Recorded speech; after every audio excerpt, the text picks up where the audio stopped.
Assalamualaikum warahmatullahi wabarakatuh. Perkenalkan, nama saya Nur Kafid dengan NIM C0C0180017. Di sini saya akan mempresentasikan materi konsep dasar akuntansi pajak dari mata kuliah akuntansi perpajakan dengan dosen pengampu Bapak Wirmi Eka Putra dan Bapak Gandhi Wahyu Maulana. Baik, langsung saja materinya. Yang pertama, karakteristik informasi dalam laporan keuangan. Laporan keuangan merupakan salah satu bentuk pertanggungjawaban atas seluruh transaksi keuangan yang dilakukan suatu perusahaan. Oleh karena itu, informasi yang ditampilkan dalam laporan keuangan haruslah memenuhi karakteristik kualitatif. Ada beberapa karakteristik dari laporan keuangan yang harus dipenuhi dalam membuat laporan. Yang pertama yaitu relevan. Laporan keuangan dikatakan relevan jika informasi yang disajikan dalam laporan keuangan dapat mempengaruhi keputusan ekonomi pengguna. Yang kedua, dapat dipahami.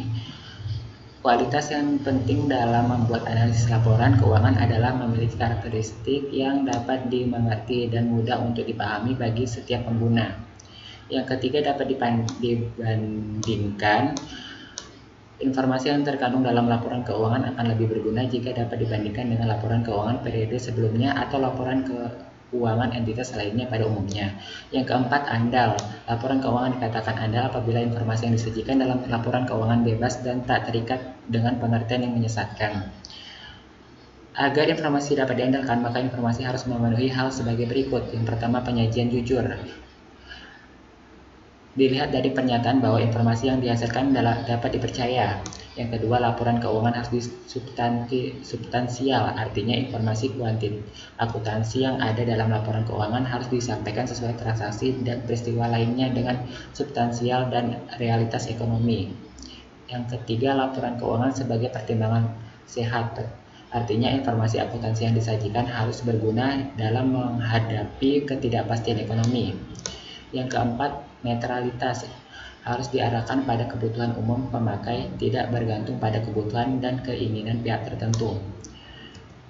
Akuntansi perpajakan berasal dari dua kata, yaitu akuntansi dan pajak. Akuntansi, proses pencatatan, penggolongan, pengiktisaran suatu transaksi keuangan dan diakhiri dengan suatu pembuatan laporan keuangan.